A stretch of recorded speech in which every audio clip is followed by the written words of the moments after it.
नमस्कार, आप देख रहे हैं आर्यन न्यूज और मैं हूं आपके साथ प्रियंका तिवारी। खबरों को विस्तार से जानेंगे। कांग्रेस ने मंगलवार को राष्ट्रपति चुनाव को लेकर एनडीए की उम्मीदवार द्रौपदी मुर्मू और बीजेपी नेताओं के खिलाफ चुनाव आयोग में आचार संहिता के उल्लंघन के मामले में शिकायत दर्ज कराई है। ये शिकायत कर्नाटक कांग्रेस ने दर्ज कराई है। आपको बता दें कि कांग्रेस का आरोप है कि 18 जुलाई को चुनाव के दौरान द्रौपदी मुर्मू और अन्य नेताओं ने चुनाव से जुड़े नियमों का उल्लंघन किया है। कांग्रेस ने आरोप लगाया है कि कर्नाटक में सत्ताधारी बीजेपी ने विधायकों को रिश्वत और अन्य प्रलोभन देकर प्रभावित किया। कांग्रेस के विधायक दल के नेता सिद्धारमैया और कांग्रेस प्रदेश अध्यक्ष डीके शिवकुमार ने अपनी शिकायत में आरोप लगाया है कि विधायकों को 5 स्टार होटल में ठहराया गया था।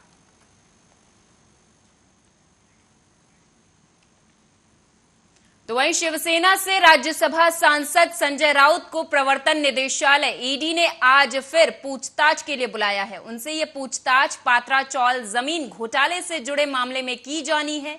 इस घोटाले में ईडी ने prevention of money laundering act PMLA के तहत केस दर्ज किया है। इससे पहले अप्रैल में ईडी ने संजय राउत की पत्नी वर्षा राउत और उनके करीबियों की 11.15 करोड़ रुपए से ज्यादा की संपत्ति अटैच की थी। दरअसल 2018 में Maharashtra housing and development authority ने prevention of money laundering act के तहत एक केस दर्ज कराया था। ये केस राकेश कुमार वधावन, सारंग कुमार वधावन और अन्य के खिलाफ था।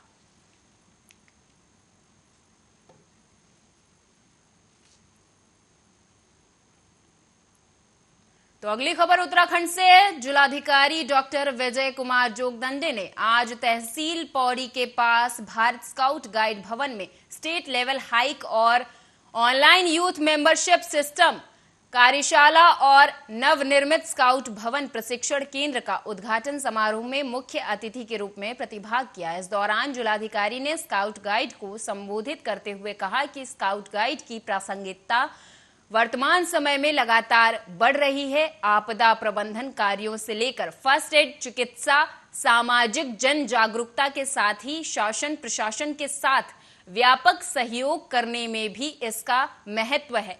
संयुक्त राष्ट्र संघ द्वारा भी इस संस्थान को अंतर्राष्ट्रीय शांति और सहयोग के लिए बहुत सराहना की गई है। जिलाधिकारी डॉक्टर विजय कुमार जोगदंडे ने ये सारी बातें एक वार्तालाप के दौरान कही। गाइड्स की तरफ से जनपद इकाई ने एक प्रशिक्षण केंद्र जो है यहाँ पर प्रारंभ किया पौड़ी में। उसका शुभारंभ आज किया गया। सभी प्रशिक्षणार्थियों को और सभी उनके जो वॉलंटियर्स हैं, स्काउट्स हैं, गाइड्स हैं, इनको हम धन्यवाद देते हैं, अभिनंदन करते हैं। और भविष्य में भारत स्काउट एंड गाइड जनपद की जो विकासात्मक कार्य होते हैं, आपदा के राहत कार्य होते हैं, उसमें भी अपना योगदान देगा। और वैसे प्रशिक्षण कार्यक्रम यहाँ पे नियमित रूप से किए जाएं, इसके लिए भी मैंने उनसे अनुरोध किया है, जिनको उन्होंने स्वीकार किया। मैं उनका धन्यवाद देता हूँ।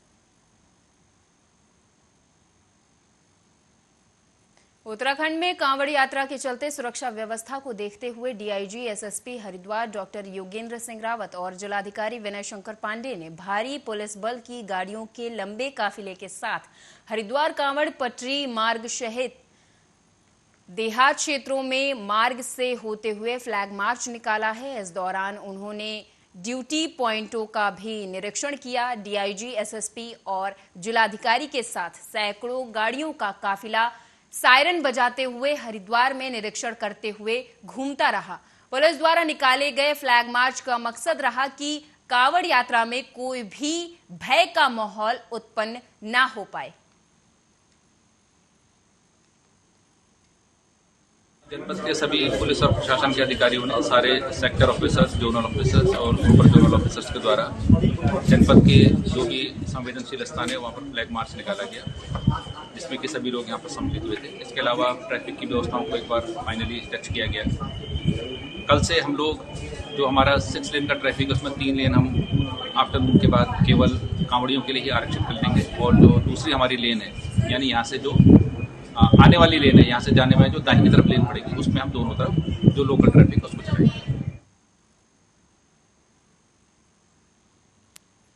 खबर बहादुराबाद से है, जहां परिवार मॉट के सामने सुमन नगर महादराबाद हरिद्वार में रात के अंधेरे में गुलदार ने दस्तक दी, जो सीसीटीवी कैमरे में कैद हो गई। आपको बता दें कि सुमन नगर डिस्ट्रिक्ट परिवार मॉट के सामने बीती देर रात गुलदार के द्वारा कुत्ते पर हमला कर पकड़ने की कोशिश का नजारा सीसीटीवी कैमरे में कैद हो गया है, जिसका वीडियो सोशल मीडिया पर तेजी से वायरल हो रहा है। बताया जा रहा है कि उस समय सुमन नगर स्थित परिवार मॉट खुला हुआ था और उसमें एक ग्राहक भी मौजूद था। कुत्ते के चिल्लाने की आवाज सुनकर ग्राहक बाहर निकलकर देखता है तो कुछ नजर नहीं आया, लेकिन जब सीसीटीवी फुटेज को चेक किया गया तो सीसीटीवी फुटेज में गुलदार के द्वारा कुत्ते पर हमला करते हुए दिखाया गया था, जिसमें गुलदार के हमले से कुत्ता बच निकला। सुमन नगर क्षेत्र में गुलदार की दस्तक से दहशत का माहौल बना हुआ है।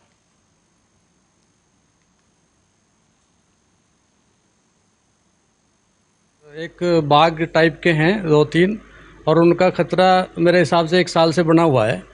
आते रहते हैं वो, उनकी माँ थी पहले, 4 बच्चे थे। अब वो एक तो शेर यहाँ परमानेंट रह रहा है।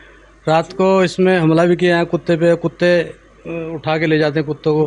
बच्चे, छोटे छोटे बच्चे घूमते हैं 9 बजे तक यहाँ टहलने आते हैं औरतों के साथ, उनको खतरा है और लोगों को, दूसरों को खतरा है। यहाँ से ड्यूटी पे आते हैं लोग इंडस्ट्री से, वो लगभग 10 बजे 11 बजे आते हैं, उनको भी खतरा है, उनकी जानों को खतरा है। ये सब चीज़ें हैं, इस पे संज्ञान देना चाहिए। एक बात, मध्य प्रदेश निकाय चुनाव के पहले चरण के नतीजे आ चुके हैं। आज दूसरे चरण के नतीजे आने हैं। पहले चरण में बीजेपी का प्रदर्शन अच्छा रहा, लेकिन पार्टी को ग्वालियर में महापौर के चुनाव में हार का सामना करना पड़ा, जबकि पार्टी ने यहां पूरी ताकत से लड़ाई लड़ी थी। ग्वालियर में मिली हार को लेकर गृह मंत्री नरोत्तम मिश्रा ने बड़ा बयान दिया है। उन्होंने कहा कि महापौर पद पर पार्टी को हार का सामना करना पड़ा है, उसकी समीक्षा की जाएगी, लेकिन ग्वालियर में बीजेपी के पार्षद बड़ी संख्या में जीते हैं और परिषद में बीजेपी को बहुमत मिला है। साथ ही इस दौरान मीडिया से बात करते हुए उन्होंने सीबीएसई सिलेबस से सेंट्रल इस्लामिक लैंड और मुगल साम्राज्य से संबंधित अध्याय को हटाने के फैसले का समर्थन किया और कमलनाथ और दिग्विजय पर निशाना साधा है। आप भी सुनिए। पिछले 24 घंटे में कोरोना के 159 प्रकरण नए आए हैं, जबकि ठीक होकर जाने वाले 121 लोग हैं 121। जो एक्टिव केस पिछले 24 घंटे में मध्य प्रदेश में आए वो 1245 हैं। अभी वर्तमान में जो एक्टिव केस मध्य प्रदेश में हैं वो 1245 है। सैंपल कलेक्शन पिछले 24 घंटे में जो हुआ है वो 5271 लोगों का सैंपल कलेक्शन हुआ है। संक्रमण दर वर्तमान में मध्य प्रदेश में 3.02 है, जबकि रिकवरी की दर हमारी 98.6 स्थिर बनी हुई है। पिछले 24 घंटे में एक पुलिसकर्मी संक्रमित हुआ है। वर्तमान में पुलिस के 5 एक्टिव केस प्रचलन में हैं। पिछले 24 घंटे में जो वैक्सीनेशन मध्य प्रदेश में हुआ है वो 76,603 लोगों का वैक्सीनेशन हुआ है। अभी तक कुल जो मध्य प्रदेश में वैक्सीनेशन हुआ है वह 12,13,98,297 लोगों को वैक्सीनेशन हुआ है। लगातार मैं देख रहा हूं कि पिछले 2-3 साल से हार की समीक्षा हो रही है। कभी जीत की भी करो, 28 की हुई तो हार गए, फिर 4 विधानसभा लोकसभा की हुई तो हार गए, नगर पालिका नगर पंचायत की हुई तो हार गए। भैया निकलो कभी जनता की सेवा के लिए, कोरोना में निकलो, बाढ़ में निकलो, तो जनता भी तो देखे आपको। कभी बीच में जनता की बीच जाना ही नहीं है तो हार की समीक्षा ही होगी। डिग्गी तले अंधेरा, आपने पहले सुना होगा, दिया तले अंधेरा। हैरत की बात है कि जिस राधोगढ़ नगर पालिका से अपने राजनीतिक कैरियर की उनने शुरुआत करी थी, उस नगर पालिका में कांग्रेस को सिर्फ 3 सीटें मिली हैं और उसके बाद भी भाई खुश हैं। वैसे दिग्विजय सिंह जी की गलती कम लग रही है, क्योंकि उन्होंने कहा था कि टिकट कमलनाथ ने बांटे। और कमलनाथ ने बांटे हैं तो राजगढ़ में भी उनने ही बांटे होंगे, तो कमलनाथ जी के टिकट जैसे होना चाहिए वैसे निकले राजगढ़ में भी। आक्रांता कभी भी हमारे आदर्श हो नहीं सकते, और इसलिए अगर हटाए गए हैं आक्रांताओं के तो मैं उस निर्णय का स्वागत करता हूं। मध्य प्रदेश की सरकार भी समीक्षा करेगी कि इस तरह से आकांक्षा हमारे पाठ्यक्रम। लखनऊ लुलु मॉल में नमाज मामले में पुलिस ने 4 लोगों को हिरासत में लिया है। सीएम योगी बोले इस दौरान कि मॉल को सियासत का अड्डा ना बनाएं, सभी लोगों को सतर्कता के निर्देश दिए हैं। वहीं अधिकारियों को भी कहा गया है कि किसी भी लापरवाही को बर्दाश्त नहीं किया जाएगा। एक मॉल लखनऊ में एक मॉल खुला है, वह मॉल अपने व्यावसायिक प्रतिष्ठान को लेकर काम कर रहा है और उसको लेकर के राजनीति का अड्डा बनाना, अनावश्यक बयानबाजी जारी करना और उसके नाम पर फिर सड़कों पे प्रदर्शन करके लोगों के आवागमन को बाधित करना और बार बार लखनऊ के प्रशासन से कहा गया सबके बावजूद भी अराजकता पैदा करने और सांप्रदायिक विद्वेष की स्थिति पैदा करने का जो कुत्सित प्रयास हो रहा है, यहाँ पे लखनऊ प्रशासन को बहुत गंभीरता से इसको लेना चाहिए। इस प्रकार की किसी भी शरारत को स्वीकार नहीं करना चाहिए। सख्ती से ऐसे तत्वों से निपटना चाहिए जो अनावश्यक मामलों को बढ़ावा देकर के माहौल खराब करने का प्रयास करते हैं। बहुत सारे माध्यम हैं, अगर किसी को सूचना लेनी है वे सूचनाएं उन लोगों से जाके ले सकते हैं, लेकिन कोई हस्तक्षेप करके आवागमन को बाधित करेगा। मैंने पहले कहा कि सड़कों पर या पूजा के लिए या किसी भी अन्य कार्यक्रम के लिए कोई जगह नहीं होनी चाहिए और इसको किसी भी प्रकार की अनुमति नहीं दी जानी चाहिए। जो शासन ने पहले से व्यवस्था बनाई है उसको हम सख्ती से लागू करें, इन चीजों को तय करें। लखनऊ में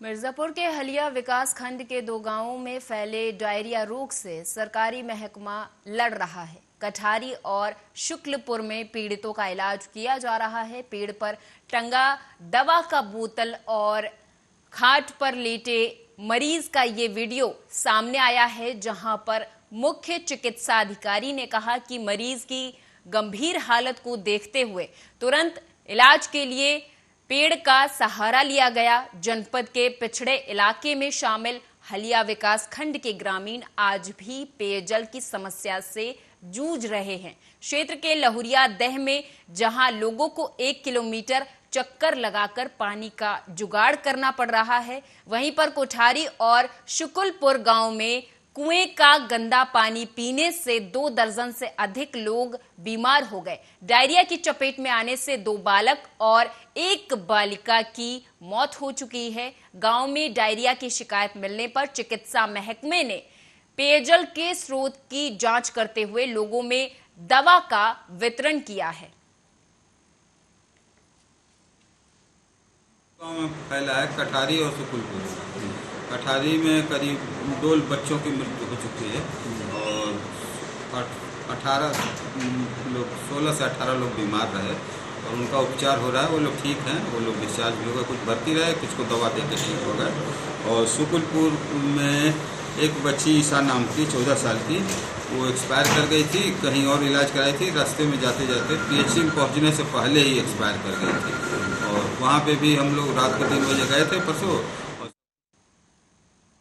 रायबरेली में अधिवक्ताओं ने पूर्व कैबिनेट मंत्री और सपा एमएलसी स्वामी प्रसाद मौर्य का पुतला फूका। ब्राह्मण समाज पर टिप्पणी करने से अधिवक्ता नाराज थे, क्योंकि स्वामी प्रसाद मौर्य ने ब्राह्मणों पर एक विवादित बयान दिया था, जिसके बाद अधिवक्ताओं ने नाराजगी जाहिर करते हुए स्वामी प्रसाद मौर्य का पुतला फूका। आपको बता दें कि शहर स्थित डिग्री कॉलेज चौराहे पर स्वामी प्रसाद मौर्य का पुतला फूका गया। साथ ही मुर्दाबाद के नारे भी लगाए गए।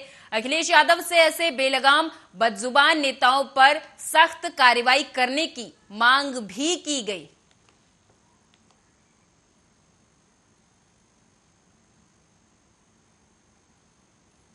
यादव जी से यही मांग करूंगा कि वो उनके सेनापति हैं, उनकी पार्टी में हैं, ऐसे लोगों पे ये दंडात्मक कार्रवाई करें, अनुशासनात्मक कार्रवाई करें। राष्ट्रीय अध्यक्ष श्री अखिलेश यादव जी से मेरी यही मांग है। अगर ऐसे लोग पार्टी में रहेंगे तो पार्टी का स्तर बढ़ने के बजाय दिन प्रतिदिन गिरता ही जाएगा। इसलिए मेरी सीधी सी मांग है राष्ट्रीय अध्यक्ष अखिलेश यादव जी से, ऐसे अपने एमएलसी पर, अपने एमएलसी विधायक पर कार्रवाई करें, उनके खिलाफ अनुशासनात्मक कार्रवाई करते हुए उनको पार्टी से निष्कासित करने की मैं मांग करता हूं। तभी ब्राह्मण समाज समाजवादी पार्टी पे अपनी आस्था व्यक्त करेगा, अन्यथा समाजवादी पार्टी के साथ हम जैसे युवा कतई उनके साथ उनका समर्थन नहीं करेंगे। मैं अखिलेश यादव जी से यही मांग करूंगा कि वो उनके से।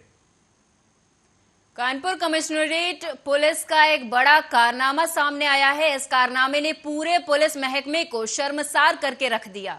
गुडवर्क दिखाने के चक्कर में पुलिस ने खुद से लूट होने की सूचना देने वाले युवक को ही लुटेरा और वाहन चोर बनाकर जेल भेज दिया। जेल से छूटने के बाद पीड़ित ने परिजनों के साथ मिलकर पुलिस कमिश्नर से न्याय की गुहार लगाई है। ये मामला कानपुर कमिश्नरेट के नए थाने गुजैनी के थानेदार रविशंकर त्रिपाठी से जुड़ा हुआ है। पुलिसिया जुल्म के शिकार पीड़ित चंद्रवीर सिंह के मुताबिक बीती 18 जून को वो गाय को ढूंढने के लिए हाईवे के पास गए हुए थे। उस दौरान वहां मौजूद बाइक सवार लुटेरों ने उसके साथ मारपीट की और उनसे रुपए छीनकर फरार हो गए। आपको बता दें कि उन्होंने 112 नंबर पर पुलिस को घटना की सूचना दी। मौके पर पहुंची पुलिस ने गुजैनी थाने लाकर उससे कुछ देर बातचीत की। उसके बाद 2 और लूट की घटना हो गई थी। एक युवक ने भाग रहे 2 लुटेरों को दबोचकर पुलिस को सौंप दिया। इसके बाद पुलिस ने जो खेल किया उसने राजन का जीवन दागदार कर दिया। पुलिस ने लूट के शिकार चंद्रशेखर उर्फ राजन का मुकदमा लिखने के बजाय उसे ही लुटेरा बनाकर पकड़े गए लुटेरों के साथ जेल भेज दिया है।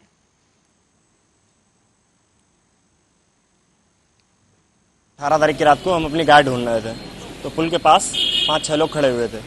तो उनने हमारे साथ लूटपाट की।